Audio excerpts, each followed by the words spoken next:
சுயநீர் சமாயமாகட்டும் தேவாதியான உரைத்து நிறுத்தினார்.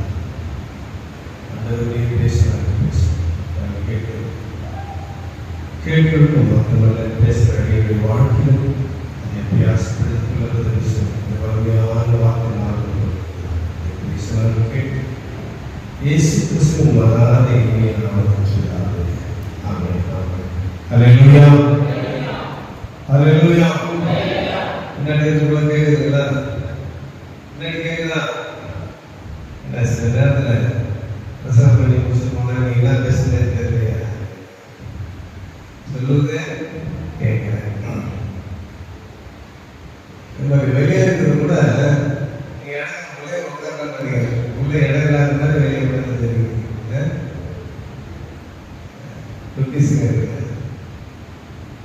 தேவ சமூகத்தில் ஆண்டுடைய சமூகத்துக்குள்ள வருவது நல்லது. தேவ வார்த்தை கேட்கறது வீட்டுக்குள்ள வந்தாங்க என்ன பண்ணுவோம்? வெளியே நிற்க வச்சு பேசிட்டு அனுப்ப மாட்டாங்க. வாங்க உள்ள கூட்டு தான் நம்ம தெரிவிக்கணும். வெளியே நின்று பணத்தையும் கொடுக்க மாட்டோம், தண்ணியும் கொடுக்கணும். ஏன்னா நம்மளை அந்நியராக நினைப்பார்கள் என்று சொல்லி கர்த்தர் நாம் மகிமைப்படுவதாக. இவர் நல்ல மேக்சிமம் உள்ள உட்கார முயற்சி பண்ணுங்க. கர்த்தருடைய ஆசீர்வதிப்பாரு. இதெல்லாம் நன்மையின் வேண்டுகள் தேவநாமம் மாற்ற வேண்டுவதாக. ஏன்னா நம்முடைய ஆலயத்தில் வரும்போது நம்ம எல்லாம் ஒரே குடும்பம். யாரும் அந்நியர் மாதிரி யாரா இருக்கிற எல்லாம் ஒரே குடும்பமாக அதுதான் செய்யணும். அதான் தேவனுடைய எதிர்பார்க்கிறார்.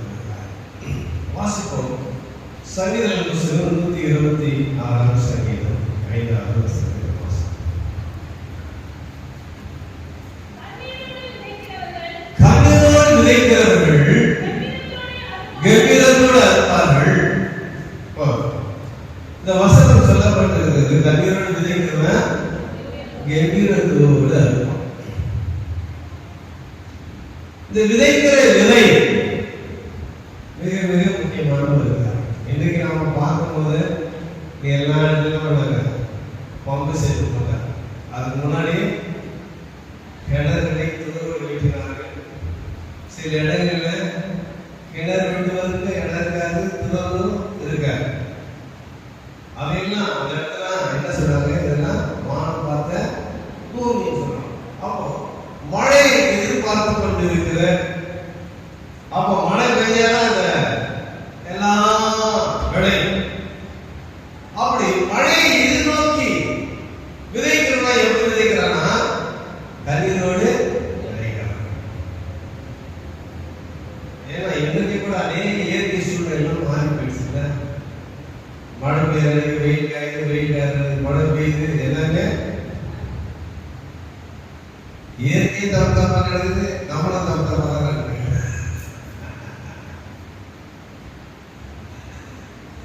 இயற்கை நடக்கிறது நம்ம என்னடா ஆயிடுச்சு. கர்த்தரே நாம் மகிமைப்படுவதா. கண்ணீரோடு விதைக்கிறவன்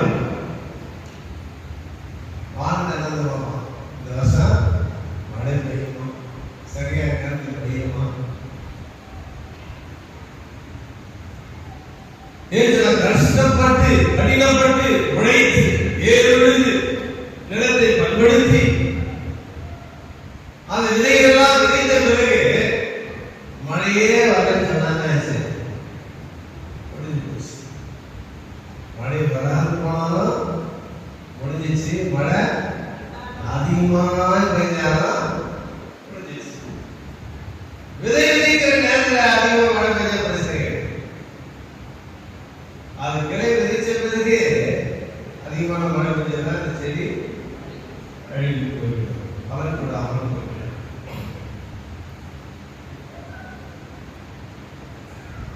இந்த வருஷத்தின் முதல் வாக்கு வசனத்தை எடுத்துட்டு அந்த அதிகாரத்தை சொல்லிட்டு என்ன வசனம் சொல்லுங்க. என்னதான் ஏன்னா நிறைய பேர் இன்னைக்கு என்ன வாக்குறது கொள்றதுன்னு தெரியாது. ஏன்னா டிஸ்பிளே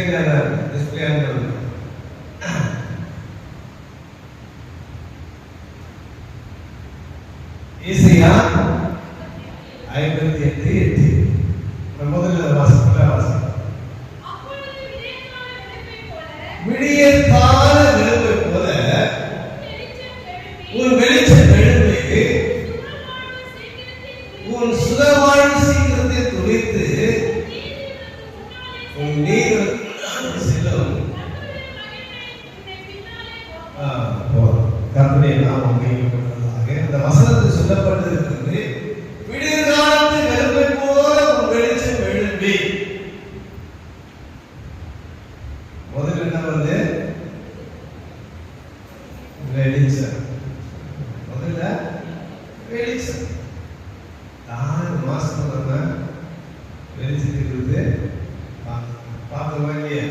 தெரியுமா? 6 மாசம் பார்த்துருக்க வசனங்கள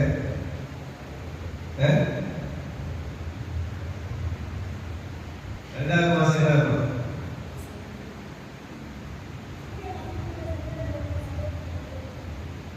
மூணாவது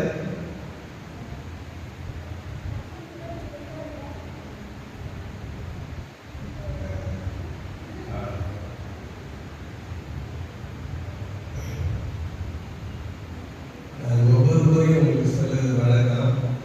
எத்தனை பேர் ஜெபம் பண்ணிக்கிட்டு பண்ணி தெரியல. ஆனா ஜெபம் பண்ணும் போதெல்லாம் அந்தந்த மாசத்தை பார்த்துக்கிறதுக்கு நீங்க டெய்லி ஜெபம் பண்ணும்போது ஜெபிச்சீங்கன்னா 30 முறை அந்த வசனத்தை சொல்லி 2 வேளை ஜெபம் பண்ணா 60 முறை சொல்றீங்க. அந்த 60 முறை சொன்னாலே உங்க மனசுல என்ன ஆயிடும்? பதிவு. ஸ்கூல்ல ஒரு முறை படிச்சாங்க நம்ம போய் எழுதுறதுல எக்ஸாம்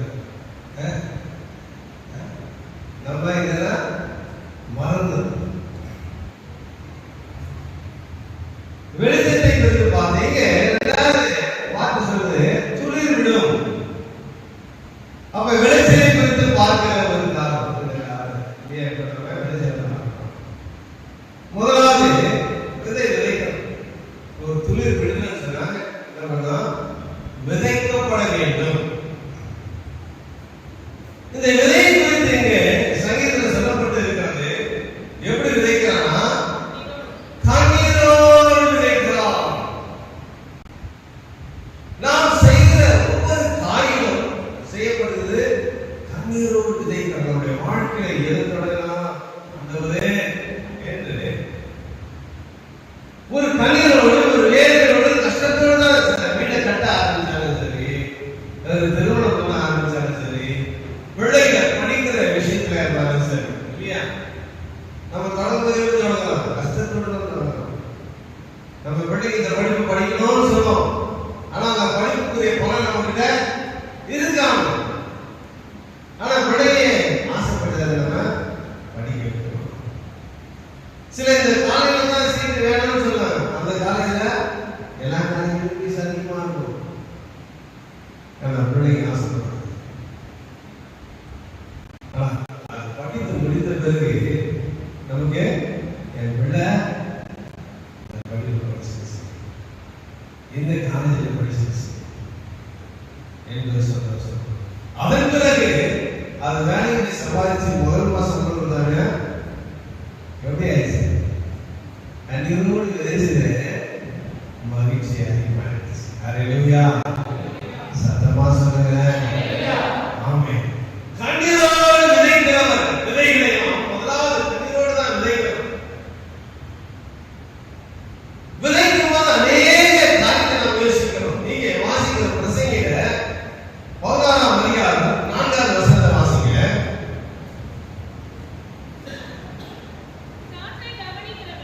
காற்றை கவனிக்கிறவன் விதைக்க மாட்டான்.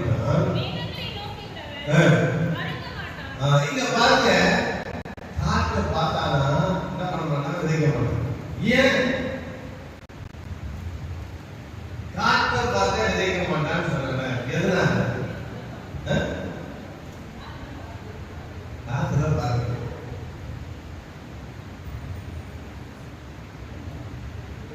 கிராமத்தால தான் கரெக்டா சொல்லியிருக்காங்க.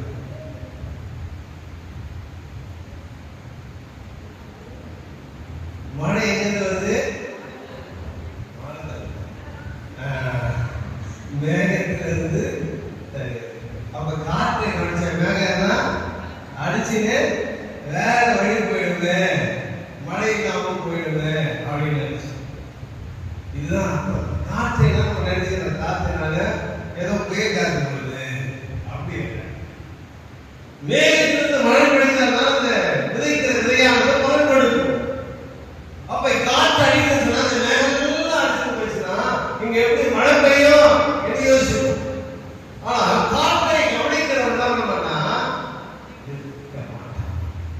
அதை நம்ம நினைச்சுட்டு சொன்னா நம்ம எந்த வேலையும் செய்ய முடியாது. அநேக காரியங்கள் தான் நம்மால முடியாது, நம்மால முடியாது முடியாது முடியாது முடியாது.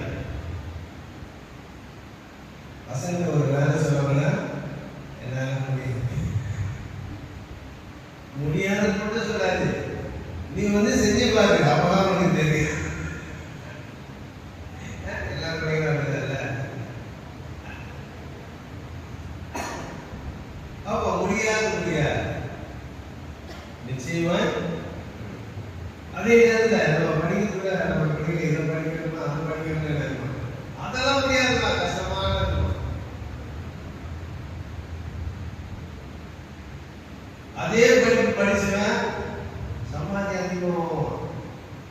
நம்ம படிக்க வச்ச படிப்பு கம்மியா இருக்கு. நான் சொல்றேன், அவங்க படிப்பு படிச்சதுனாலே 1 லட்சம் சம்பளம், நீ இந்த படிப்பு படிச்சதுனால 20,000 30,000 ஏன் முடியாது நினைத்தா நினைக்க முடியும். அம்பேத்கரை பற்றி பார்க்கிறோம். அம்பேத்கர் படிப்பதற்கான வசதிகள் இல்லை, வாய்ப்புகள் இல்லை. கற்றுக் கொடுக்கிற பாடங்களை கற்றுக் கொடுக்கிற அளவுக்கு அவருக்கு நிலைமை இல்லை. இப்ப ஸ்கூல் அவரை வெளியே உட்காந்து போலி கூட உட்காந்துருப்பாங்க. ஆனா இந்திய தேசத்தில் அதிகமாய் படித்தவர் யாரு?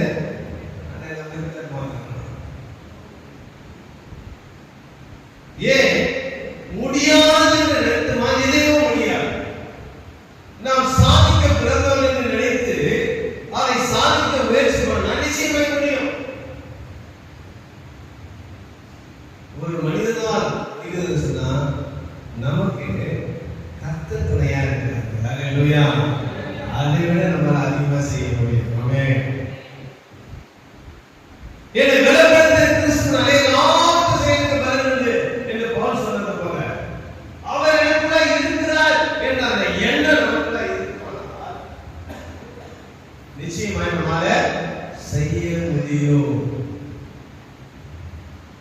அடுத்து 4வது வசனத்தை படிங்க.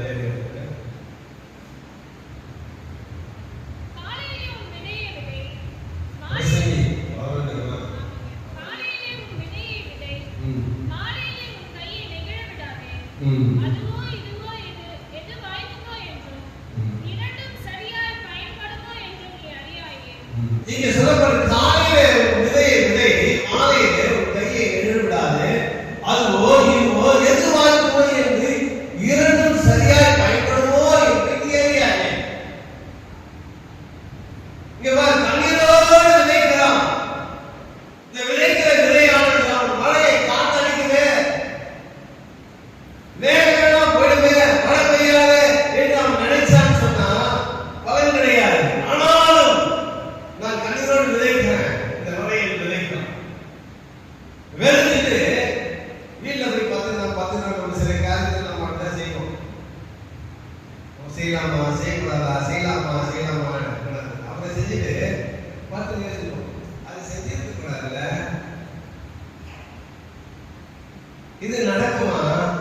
இது நடக்காதா? நீங்க யோசிக்குது நிறைய காரணம் யோசிச்சு நீங்க சொல்ற காரணம் யோசிச்சா சாமி அதை குறித்து யோசிக்காது. புரிஞ்சிருச்சு? நீ முழங்கால் படிட்டு என்ன தேடி நானும் சமத்தில் சொல்லுகிறையோ கண்ணீர் கழுது சொல்லு. அது நடக்குமா நடக்காத யோசிக்காத. கர்த்தர் அதை செய்து முடிப்பார். கரணத்தை தேவன் வைக்க வேண்டுமா? நீ விதைக்கிற விதையாவது உனக்கு பலன் விதைச்சிட்டே வந்து ஆண்டவர் பார்த்துக் கொள்வார். இரண்டை யோசிக்காத. நடக்குமா நடக்காதா, சாத்தியமாகுமா சாத்தியமாகாத என்று நினைக்காத.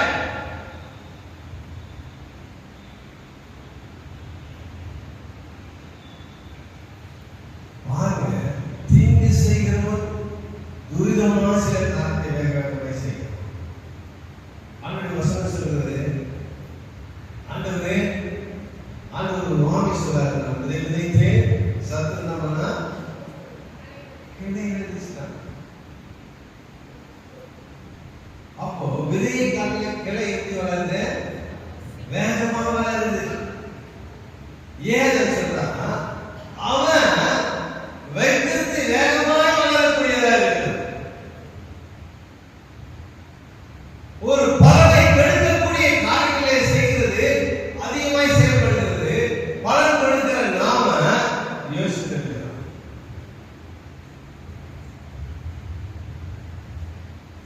நாம் விதைத்த விதையானது கர்த்தருடைய நாமத்தில் விதைக்கப்பட்டிருக்கிறது. ஹல்லேலூயா. இது பலனை கர்த்தர் தருவார். இதுவரை யோசிக்காத, தூக்கும் போது யோசிக்காத. எக்ஸாம் படிச்சுட்டு இது எழுத முடியுமான்னு யோசிக்காத. அங்க ஆண்டவனுக்கு ஸ்கிரீன் பிளேல கொண்டு ஆண்டவருடைய சமூகத்தில் ஒவ்வொரு எந்த ஒரு பிசினஸ் பண்ணாலும் சரி, ஒரு வீட்டை கட்டினாலும் சரி, திருமணத்தை பண்ணாலும் சரி, எந்த ஒரு நன்மையான காரியத்தை செய்ய ஆரம்பித்தானோ நீ பின்னாடியே யோசிக்காத. கர்த்தருடைய நாமத்தை நீ எதை செஞ்சாலும் சரி, அதை கர்த்தர் நிறைவேற்றி கொடுப்பார்.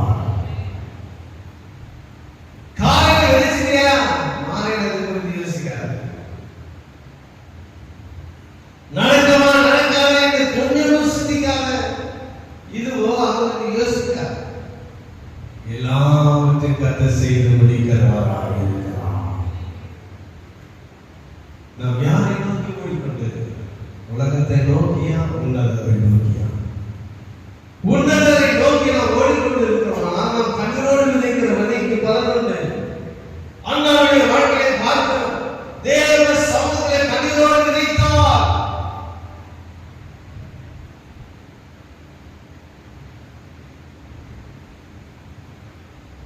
எல்லாரும் அவரை ஏழாமை பார்த்தார். ஆசாரியர் பார்த்தார். இவன் என்ன பண்ணிருக்கிறார்? குடித்து விரைத்து இருக்கிறார் என்று நினைத்தான்.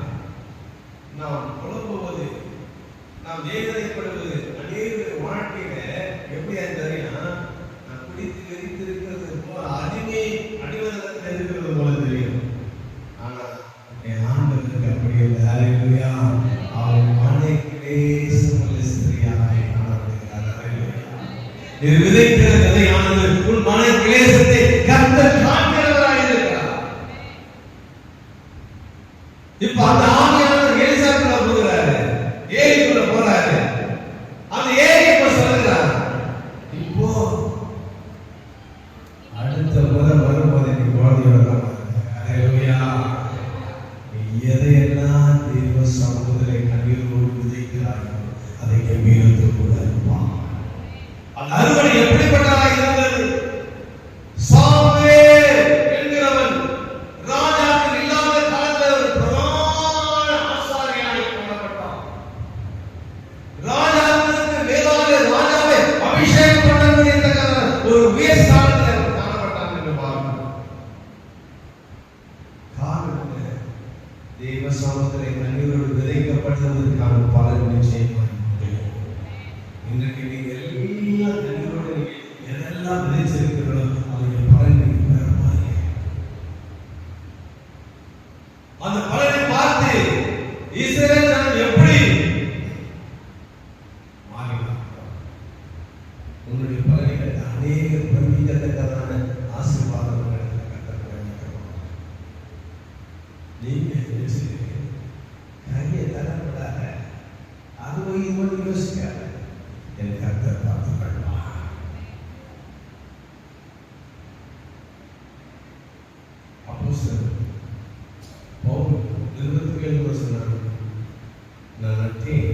அப்போதைக்கு வசனம் விலை செய்கிறவர் கர்த்தர்.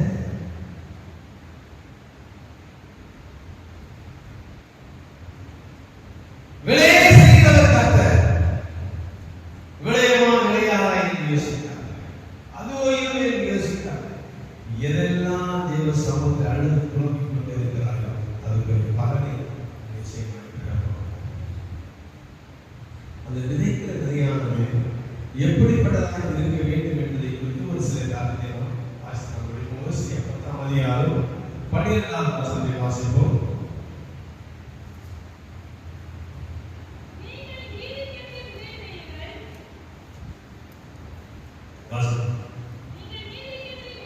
நீங்க நீதிக்கென்று விதையுங்கள், தயவு கொண்டதாய் அறுப்பாருங்கள், உங்கள் தரிசனத்தை பண்படுத்துங்கள், கர்த்தர் வந்து உங்கள் மேல் நீதியை வசிக்க பண்ண மட்டும் அவரை தேட காலமாய் இருக்கிறது. இதுதான் முக்கியமானது. அப்படியா? வேறு சொல்லி இன்றே இன்றைய காலம் இதுதான் அவரை தேடுகிற காலமா இருக்கிறது. இந்த நேரத்தில் நீ கண்ணீரோடு எதை விதைச்சாலும் அதற்கு பலன் பெறுவாய். தரிசனத்தை பயன்படுத்துங்க. விளையக்கூடிய இடங்களெல்லாம் நீங்க விளைச்சல விதைக்காம இருக்கிறீங்க. ஏதாவது நம்ம வாழ்க்கையில கிடைக்குமோ ஆசீர்வாதம் கிடைக்குமோ அந்த ஆசீர்வாதத்தை பெற்றுக்கொள்ளாமல் இருக்கிறோம். இன்னும் இதெல்லாம் நமக்கு கிடைக்குமா, இதெல்லாம் நமக்கு கிடைக்குமா, இதெல்லாம் நமக்கு வருமா என்று யோசித்துக் கொண்டே இருக்கிறோம். அதெல்லாம் நம்ம முன்னேற்றத்தை அடையணும். ஆனால் நம்முடைய பிள்ளைங்களா அதெல்லாம் யோசிக்க மாட்டாங்க. அப்படிதான் நாளைக்கு தான் போறேன் 200 ரூபாய் சேர்த்து போறேன். அந்த பசங்க 8 ரூபாய் சேர்த்து பண்ண 8 ரூபாய் சேர்த்து தான் போடுறேன். இல்லை எல்லா இடத்துலயும் நடக்குது. அவங்க இந்த மாதிரி ட்ரெஸ் போறாங்க, இந்த மாதிரி பேங்க் வாங்குறாங்க.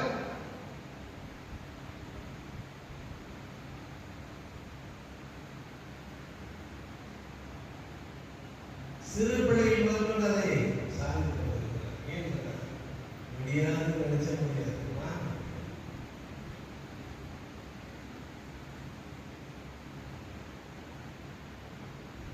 கர்த்தர் உங்களுக்காக ஆசீர்வாதத்தை வைத்திருக்கிறார். அது முடியாதுன்னு சொன்னா முடியாம போயிடும்.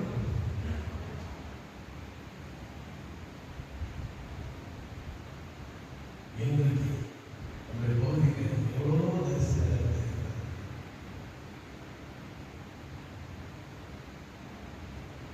விளைச்சதே முளைச்சி துளிர் விட்டுது. ஜனங்கள் உலகத்தை துளிர் விட்டுதா? அந்த துளிரோட தான் இன்னும் அது வளரல. அது எப்போ வளர்ந்து மூக்கு விட்டு பூக்கு விட்டு காய் காய்த்து காய் தருது. இந்த கோட்டு எல்லாம் தான் இருக்குது. இங்க இருக்கிறதே துளிர் விட்டே இருக்கும் போது இந்த தரிசனத்தை நாம் எப்படி பண்படுத்த முடியும்? தரிசனத்தை நாம் விதைக்கிறோம். நீதிக்கென்று விதைக்கிறீர்கள், தயவு கொண்டதாய் அறுவடை செய்கிறீர்கள்.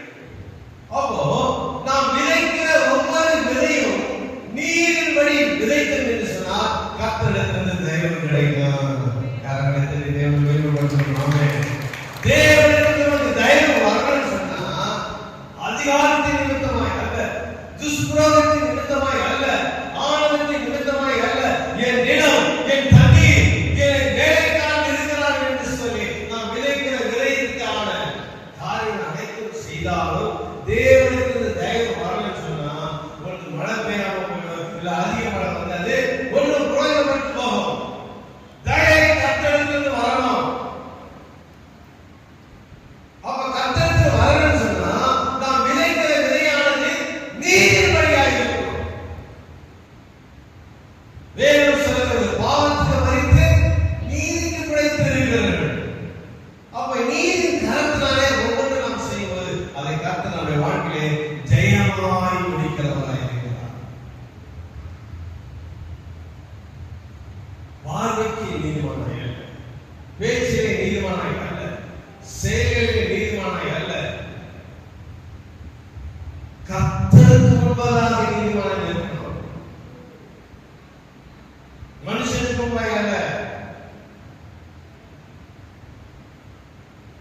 ஏன் சொன்னா மனுஷன் முகத்தை பார்க்கறான், ஆண்டவரோ எல்லாத்தையும் பார்க்கறாங்க, எல்லாத்தையும் பார்க்கறாங்க. இது சொல்லப்பட்டது, நீங்க நீதி கண்டு இருக்கிறீர்கள், தயவு கொடுத்ததான் அருள்படுறீங்க. கர்த்தருக்கு தயவு பண்ணணும். ஈசாக்குடைய காலத்துல நம்ம பார்த்தது போல பழைய காலத்துல விதவிதை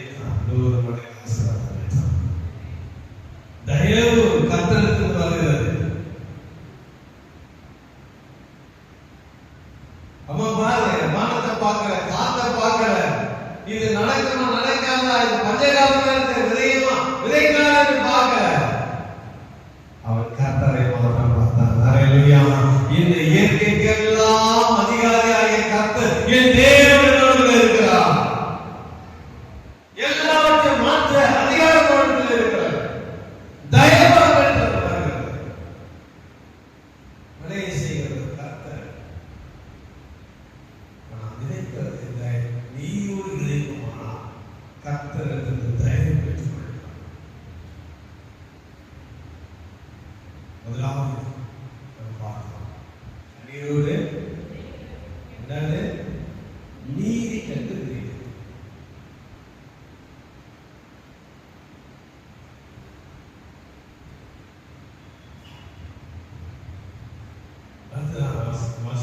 நீதி நான் விதைக்கும் கிடைக்கிற பலன் பாருங்க. ஆண்டவருக்கு தயவு கிடைக்குது. 2வது வாசகம் நீதிபதி 11ஆம் அதிகாரம் 12வது வசனம் வாசிங்க.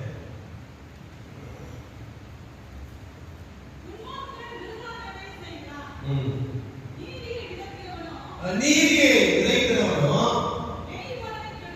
மெய் பலனை பெறுவான். அதுதான், பொய் பலன் அல்ல.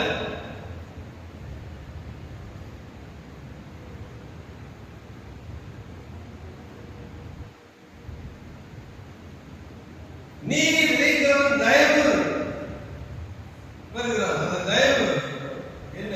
மெய் பலன் நிமித்தமாக. நிறைய பேருக்கு ஆசீர்வாதம் அந்த மாதிரி இருக்கும், அப்படியே மகிமையா இருக்கிற மாதிரி இருக்கும். சில செடிகளை பார்த்தீங்கன்னா, சில மரங்களை பார்த்தீங்கன்னா சொல்ற காலையில் கொடுத்து மாலையில் வந்து சில செடிலாம் அப்படியே படிச்சு கொஞ்ச நேரத்துலயே அந்த செடி சொன்னாங்க, அந்த கற்பாறையில விதைக்கப்பட்ட விதைக்குவாங்க. டக்குனு எழுவோ பலன் போயிட்டு.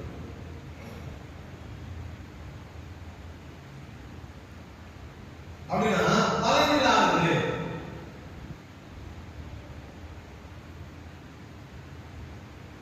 நீங்க மெய் பலனை கிடைக்கிறது சொன்னா நீதி கண்டு விதைத்தால்தான் மெய் பலனை நீ அடைவாய். உனக்கு கொடுக்கப்படுகிற ஆசீர்வாதம், உனக்கு கிடைக்கிற நன்மை உண்மையான கர்த்தருக்கு வருகிறதா இருக்கும்.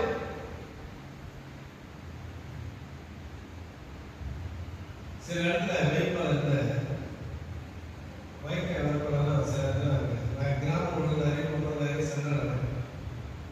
என்னடா சண்டை பார்த்தா, அவங்க வீட்டு தண்ணியை துவர வெட்டி இந்த சீருக்கு பாய்ச்சல், வயலுக்கு பாய்ச்சல்.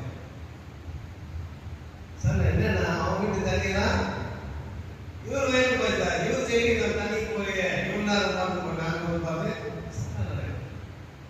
இதெல்லாம் மெய் பலன் கிடையாது இல்லையா? திருட்டு வழியா சம்பாதிக்கிற ஏன்னா விதையை விதைக்கிறதுனால அதற்குரிய காரியம் சொல்றது. வேற உலகக்காரங்க நம்ம எதிரில் அது குறுக்கு வழி போறோமோ, அந்த குறுக்கு வழியெல்லாம் சம்பாதிக்கிற பணங்கள் எல்லாம் இப்படியா இருக்கும். அது மெய் பலன் கிடையாது. அப்படி சம்பாதிக்கிற பணமும் நம்முடைய வாழ்க்கையில் நினைத்து இருக்காது.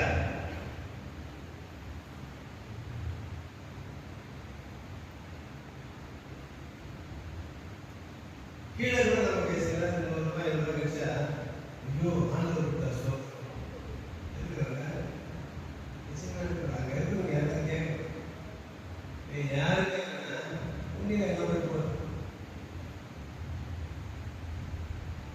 அந்த 500 நமக்கு வச்சுதான் நம்ம எவ்வளவு வேற பணம் எடுத்த கூட நினைச்சுப்பாங்க. அதை நினைச்சோம்னா அந்த 500 எடுத்ததுக்கு நம்ம சந்தோஷப்படுவோம்.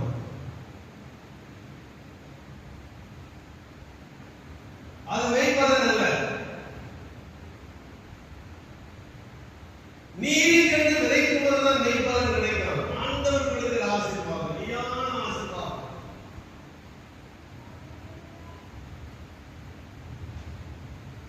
அதே நம்ம தெரியாது. ஐயா என்னோட விஷயம் என்னோட விஷயம்னா சில நேரத்தில் கடையில் நம்ம காசு கொடுக்கும்போது ஒரு சில நேரத்தில் எக்ஸ்ட்ரா கொடுக்குறோம். என் வீட்டில் அதுதான் சில பேர் வாங்கிட்டு எவ்வளோ பேர் வந்து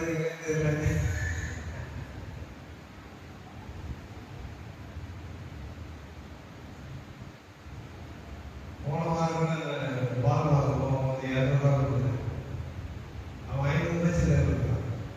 என்னங்க ஏன்னா அந்த வேளாண் வீட்டில் அந்த 500 மேலே இருக்குது. 500 மேலே பார்த்தா 500 வந்து நினைச்சுக்கிறேன். 2 பேர் பார்த்து டக்கு டக்கு வாங்கும்போது அது வேலை இருக்கும் பண்ணணும். இல்லை நான் 200 தான் இருக்கேன். சில பேர் போன சொல்லுறாங்க 500 ரூபா திருப்பி கொடுத்தாரு தெரியாம தான் போடுது. 500 ரூபா இருந்தாலும் சரி 5000 ரூபா இருந்தாலும் சரி நான் சொன்னா சத்தியத்தின்படியும் முடிவு சமீபத்தில் ஒரு மூத்தாங்க வியாபாரம் உங்களுக்கு எல்லாருக்கும் தெரியும். அதான் முதல் நாள் அவர் பேங்க்ல வேலை கிடைச்சது. பேங்க்ல எந்த வேலை கிடைச்சது என்று உங்களுக்கு தெரியாது. என் தகப்பனா ஒரு வெளிக்கார கம்பெனியில் வேலை செஞ்சாங்க. ஜாப் வேலை செய்ய பணம் போடும்போது பணம் எடுத்துவது தான் எங்கள் அப்பாவுடைய வேலை. சம்பள நேரத்தில் போயிட்டு அங்கே மேனேஜர் செக் கொடுப்பாரு. அங்கே அருகில் பேங்க்கில் போயிட்டு பணத்தை எடுத்துட்டு வருவார். எடுத்துட்டு வரும்போது நான் சொன்னது அவர் 4 வயசு அவருக்கு ஒரு 20 வயசுக்கு இருக்கும் போது ஆனால் நான் பக்கத்தில் என்னன்னு தெரியல.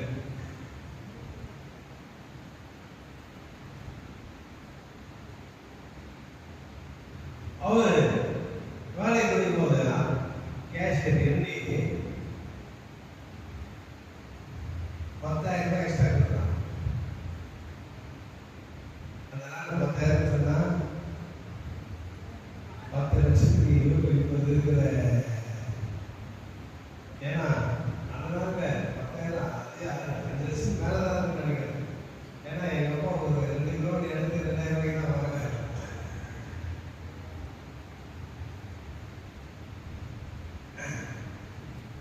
எண்ணி பார்த்து அதிகமாக கொடுத்துருக்கீங்கன்னு சொல்லிட்டு அந்த பணத்தை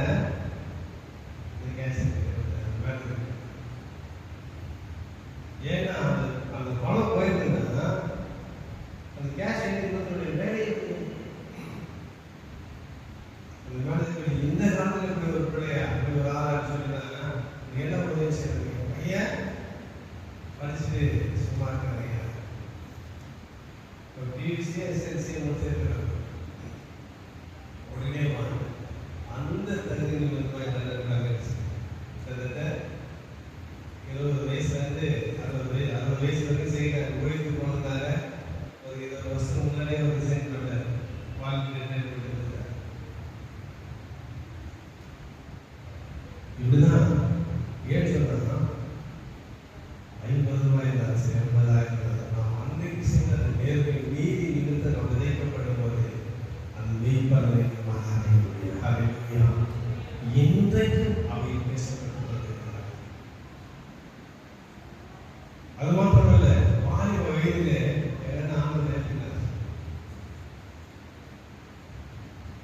வாலிப வயசுல 50 வயதுனால அந்த அப்பெல்லாம் பியூன் மேல அவங்க தான் மேலே வேலை. நம்ம ஸ்கூலில் கூட படிக்கிற டீச்சர் என்ன பண்ணாங்க? டீ வாங்கி வராங்க.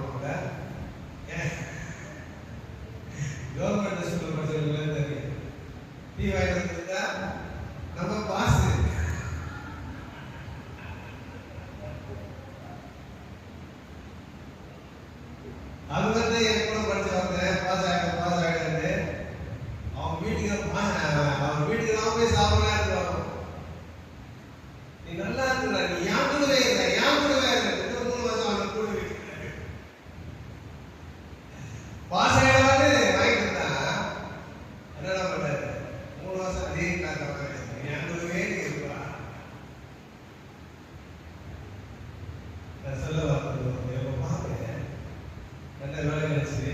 அவரு அந்த வேலையை சிகரெட் வாங்கி வச்சார். ஐயா நான் பயன்படுத்த ஒரு அதிகாரி சொன்னார், இல்லைங்க, சிகரெட் வாங்கி கொடுப்பதும் ஒன்று, சிகரெட் குடிப்பதும் ஒன்று. அதனால அதுவே என்னுடைய வாழ்க்கை மாமா சொல்லி எங்க வாங்கி கொடுக்குறேன்.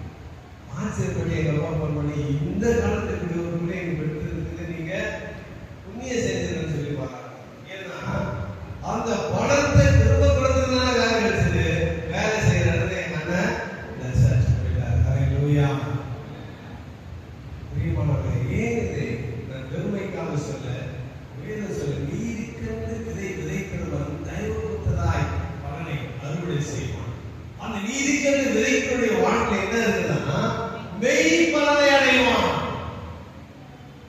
மெய்யான ஆசீர்வாதத்தை பெற்றுக் கொண்டார்கள். ஏன் சொன்னா நம்ம தவறான வழியில நான் பணம் சம்பாதிச்சாலும் எந்த காரியத்தை செஞ்சாலும் அது ரொம்ப நாள் நம்மிடத்தில் நீடித்திருக்காது. நாம் ஆசீர்வதிக்கப்பட்டது சந்ததிகள் பேசப்படாது. இன்றைக்கும் அது பேசப்படுகிறது என்று சொன்னால் அது மெய் பலன் மாற்றம் பேசப்படும்.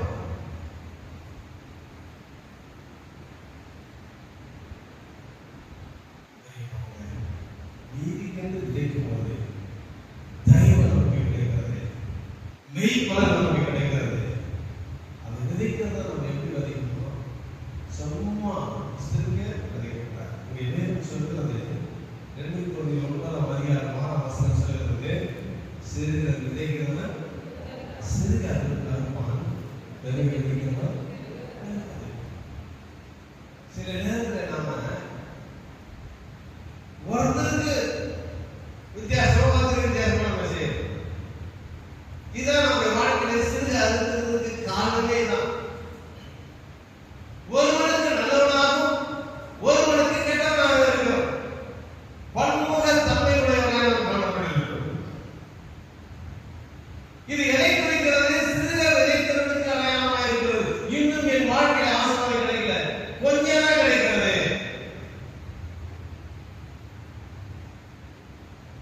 நேற்று வந்து ஆண்டவர் ஏற்றுக்கொண்டு, நேற்று வந்து கிறிஸ்துவனா நீங்க நல்லா இருக்கிறாங்க, நாளைக்கு வந்து கிறிஸ்துவனா இருக்கு, இன்னும் என் வாழ்க்கையில ஆசீர்வாதம் கிடைக்கல. நாம் விதைத்திருக்கிற விதையானது எப்படிப்பட்டதான விதையாக இருக்கிறது? நீதிக்கென்று விதைக்கணும். அந்த நீதிக்கென்று விதைக்கிறது எப்படியா பெருக விதைக்கணும். ஒரு இடத்துல நீதியாகவும் இன்னொரு இடத்துல அநீதியாக விதைக்கணும் என்று சொன்னா நமக்கு சிறுதான் நமக்கு பலன் கிடைக்கும்.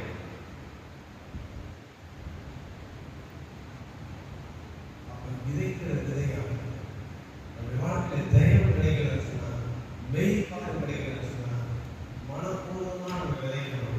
வானத்தை பார்க்கக்கூடாது, காற்றை பார்க்கக்கூடாது, இது நடக்குமா நடக்காத என்று நினைக்கக்கூடாது. என் தேவன் எல்லாவற்றையும் செய்ய வல்லவராய் இருக்கிறார். கண்ணீரோடு விதை, கண்ணீரோடு விதைக்கிறவன் எவ்விதத்தில் அறுப்பான். நீதிக்கென்று விதைக்கிறவன் மெய் பலனை அடைவான் என்று சொல்லப்பட்டிருக்கிறது. அது 2 கொரிந்தியர்ல 9ஆம் அதிகாரம் 10வது வசனத்தை வாசிங்க. விதைக்கிறவனுக்கு விதையும் புசிக்கிறவனுக்கு ஆகாரத்தையும் உங்களுக்கு விதையை அளித்து அதை பெருக பண்ணி நீதி விளைச்சலை வர்த்திக்க செய்கிறவராய் இருக்கிறார். எல்லா காரணத்திலும் தேவனை மையப்படுத்தணும். அப்ப பெருக விதைக்கிற விதை நீதி நிமித்தமாய் விதைத்தோம் என்று சொன்னால் அந்த விளைச்சலை வர்த்திக்க செய்கிறவரா, டபுள் மடங்கா, ட்ரிபிள் மடங்கா, 4 மடங்கா ஆசீர்வாதத்தை கர்த்தர் கொடுக்கிறவரா. நாம் விதைக்கிற விதையானது எப்படிப்பட்டதாக இருக்கிறது? கண்ணீரோடு விதைக்கிற விதைகள், நீதியோடு விதைக்கிற விதைகள், அது தயவு, மெய்ப்பலன், அது விரிவானதாய் ஆசீர்வதிக்கப்பட்டதாய் காணப்படுகிறார். ஆண்டவர் கொடுக்கிறது எப்போதும் சொல்லலாம், குலுக்கி மடியில சரிந்து கொடுக்கிறவர், வர்த்திக்கப்படுகிறவர். நம்முடைய வாழ்க்கை இன்க்ரீஸ் ஆகிட்டே இருக்கும். ஆசீர்வாதம் ஒரு குறைவு கிடையாது,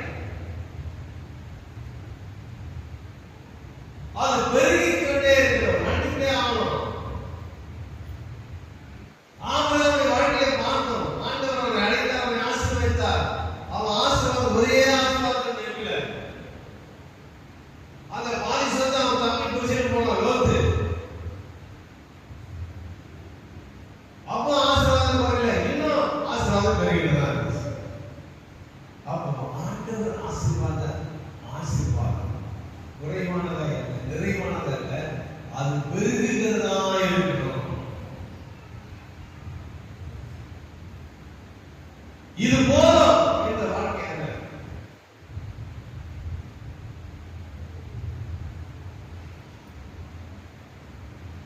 ஒரு நாளிலே இப்ப நாங்களும் வீட்டில் இருந்தாங்க 8 பேர், ஒரு வீடு, ஒரு ஆளுக்கு ஒரு ரூம்.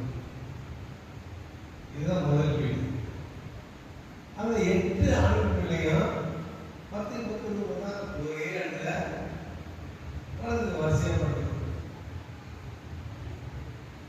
அந்த வால் வயசுல பார்ப்போம், எல்லாரும் வால் வயசுல எல்லாரும் ஒரே மாதிரி ஏற்கனவே பண்ணி வச்சிருப்போம். மூலிகள் ஒரே டைரியில் ஒரே மாதிரி தான் இருக்கும்.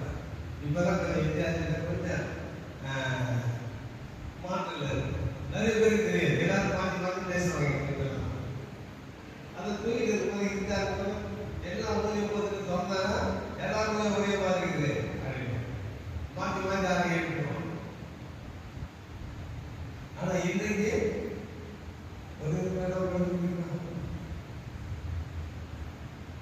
குடும்பமா இருக்கிற பழக்கம் இல்லை. பிள்ளைங்க தனியா குடும்பம் கேட்கறாங்க. அப்போ எது சொல்றதுன்னா, வளர வளர நம்முடைய ஆசீர்வாதம் பெருகிட்டே இருக்கு. அப்ப நாம் செய்கிற காரியம் ஒவ்வொரு நீதி பலனை செய்ய செய்ய கர்த்தருடைய ஆசீர்வாதத்தை பெருக செய்கிறவராக இருக்கிறார். நம்மால் முடியாது. நம்முடைய பிள்ளைகளை கருத்தில் சம்பாதித்து அதை வாங்க செய்கிறவராய், பெருக செய்கிறவராய், அதிகரிக்க செய்கிறவராய் கர்த்தர் மாற்றுகிறார். ஆசீர்வாதத்தை நிச்சயமாக நம்முடைய வாழ்க்கையை கர்த்தர் செய்வார். எல்லா சத்தமாக ஆமென்.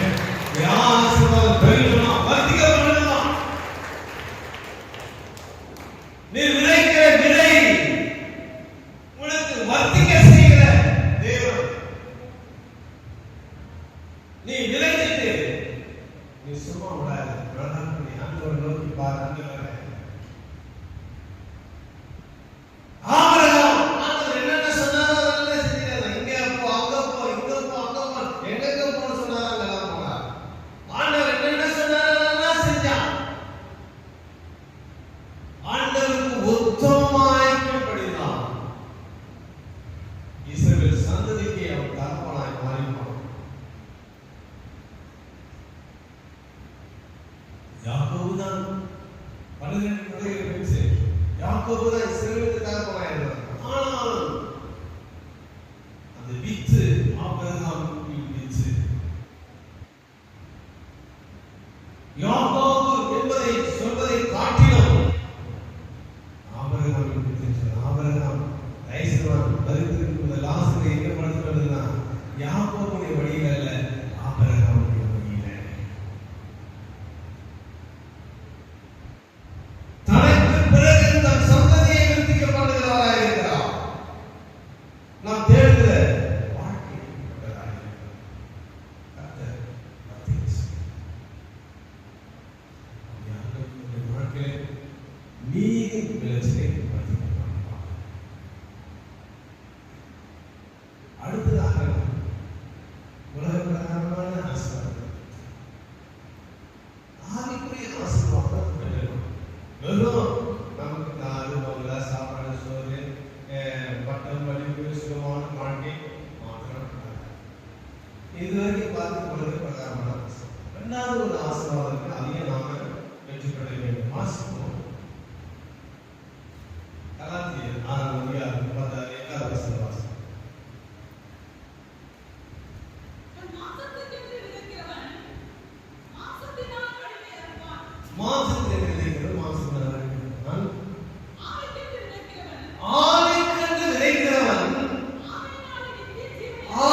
ஆத்மாவை காத்துக் கொள்வது முக்கியமாக எல்லாவற்றுக்கும் மேலானது நித்திய ஜீவன். உலகத்தில் வாழ்வதற்கு நித்திய ஜீவன் தேவை, ஆசீர்வாதம் தேவை. அதை காட்டிலும் தேவ ராஜ்யத்தில் பிரவேசிப்பதற்கு தேவை நித்திய ஜீவன் நாம் பெற்றுக்கொள்வதற்காக ஆவியால் கட்டப்பட வேண்டும். ஆசீர்வாதம் ஏசாயா 30:23 வாசம்.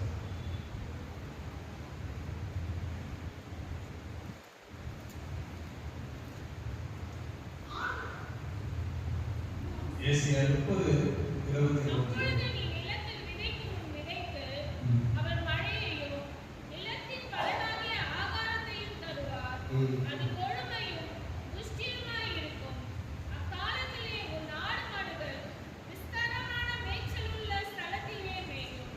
பாருங்க, அப்பொழுது நிலத்தில் விதைக்கும் விதைக்கு அவர் மழையும் நிலத்தில் பலனாகிய ஆகாரத்தையும் தருகிறவராக இருக்கிறார். பிரியமானவர்களே, நாம் விதைக்கிற விதைக்கு கர்த்தர் மழை தருகிறவராய், அதற்குரிய ஆகாரத்தை கொடுக்கிறவராக, பலனை கொடுக்கிறவராக இருக்கிறார். அப்புறம் நாம் விதைக்கிற விதை ஒரு நாளும் பலனற்று போகாது. அது பலன் கொடுக்கக்கூடியதாய், நமக்கு ஆகாரம் கொடுக்கக்கூடியதாக இருக்கிறார். பிரியமானவர்களே, நீர் விதைக்கிற விதையானது அது முளைத்தெழுவதற்காக கர்த்தர் ஏற்ற வேளையிலே அதற்கு மழையை வர்ஷித்து பண்ணுகிறவராக இருக்கிறார். மழையை வர்ஷித்து பண்ணுகிற தேவன் அது அது அது கனிதரத்தக்கதாக, அதுக்கான நல்ல தானியத்தை விளைச்சி ஆகாரத்தை கொடுக்கத்தக்கதாக கர்த்தர் மாற்றுகிறவராக இருக்கிறார். இப்படிப்பட்ட ஆசீர்வாதம் நம்முடைய வாழ்க்கையில் வர சொன்னால் விதைக்கிற விதைக்கு கர்த்தர் மழையை செய்கிறார், ஆகாரத்தை கொடுக்கிறார். உலக பிரகாரம் ஆசீர்வாதத்தை கொடுக்கிறார், உன்னதத்துக்குரிய ஆசீர்வாதத்தை நாம் பெற்றுக்கிறார்.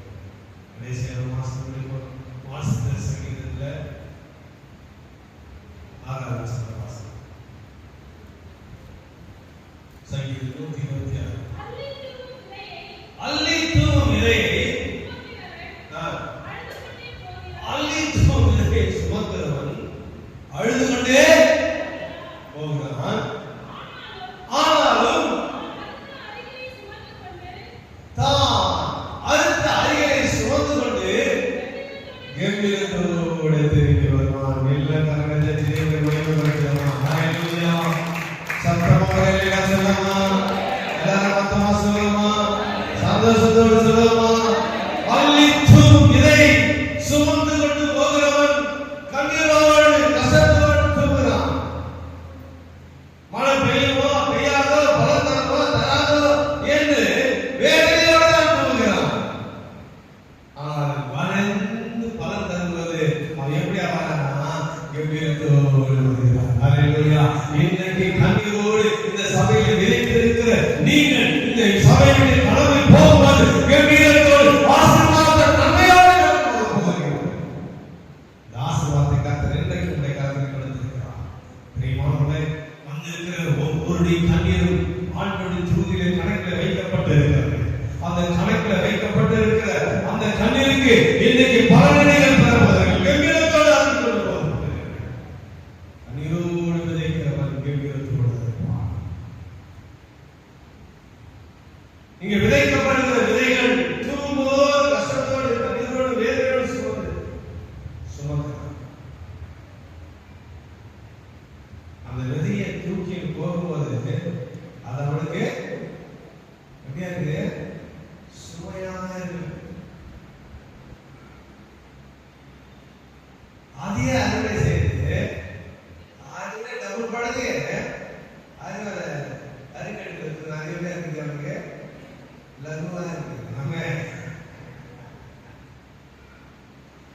விதைக்கிற போது அந்த விதை அவனுக்கு சுமையா இருக்குது, அறுக்கெடுக்கிற அவனுக்கு லகுவா இருக்கு. காரணம் என்ன, வேதனையோடு சந்தோஷம்.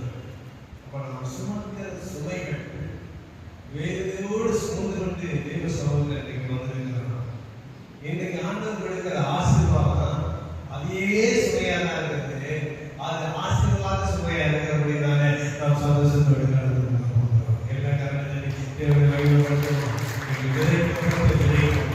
கண்ணீரோடு விதைக்கப்பட்ட விதைகள், நீ சுமந்து கொண்ட விதைகள், வேதனை, துன்பம், கஷ்டம், கண்ணீர், பாடு எல்லாமே நீங்கள் சுமந்து வந்திருக்கிறீர்கள். இன்றைக்கு தேவ சகோதரிகள் அண்ணால் என்பதை இறக்கி வைத்திருக்கிறீர்கள். இன்றைக்கு ஒரு சுமை உன் மேல் வைக்கப்படுகிறது. என்ன? தேவன் கொடுக்கிற ஆசீர்வாதத்தின் பலன். இந்த பலனை நீங்கள் சுமந்து கொண்டு வரும்போது இது சுமையாய் அல்ல, உன் வாழ்க்கையில மகிழ்ச்சியாய் மாற்றக்கூடியதாக இருக்கிறது. அப்படிப்பட்ட ஆசீர்வாதத்தோடு நடந்து கொண்டே கர்த்தர் கிருபை செய்வார். எல்லா கண்களையும் மூடி ஆண்டவரை நோக்கி செல்லுவோம். எல்லா கண்களையும் மூடி ஆவியானவரே ஸ்தோத்திரிக்கிறோம், துதிக்கிறோம். கிருபை செய்யும் நன்மையான நிரப்பி பலன் மீதியாய் இருப்பதற்காக ஸ்தோத்திரம். கிருபை மீதியாய் இருப்பதற்காக ஸ்தோத்திரம். ஹல்லேலூயா. ஆண்டவரே துதிக்கிறோம், துதிக்கிறோம், துதிக்கிறோம், துதிக்கிறோம், துதிக்கிறோம். கண்ணீர் சிந்தி கதறி நாங்கள் அழுகிறோம், கரவிரித்து உம்மை நோக்கி பார்க்கின்றோம். கண்ணீர் சிந்தி கதறி நாங்கள் அழுகிறோம், கரவிரித்து உம்மை நோக்கி பார்க்கின்றோம். இறங்குமையா, மனம் இறங்குமையா, இறங்குமையா, மனம் இறங்குமையா. கண்டுபிடித்தே முந்தன் பாதத்தை கண்ணீரால் அலைகிறேன் கர்த்தாவே. கடைசி காலம் வந்தாச்சு, இன்னும் தாமதமே. ஆண்டவர் கொடுக்கிற ஆசீர்வாதம் கடைசி காலத்தில் நாம் வந்திருக்கிறோம். உலக பிரகாரமான ஆசீர்வாதத்தை பெற்றுக்கொண்டது, ஆவிக்குரிய ஆசீர்வாதத்தை பெற்றுக்கொள்ள வேண்டும். ஆவிக்கென்று விதைகள் நித்திய ஜீவனை அறுத்துக்கொள்ள கடைசி காலத்தில் இருக்கிறோம். நித்திய ஜீவனை அறுவடை செய்ய முடியாது. நாம் இன்றைக்கு கண்ணீரோடு விதைக்கப்பட்ட இந்த விதை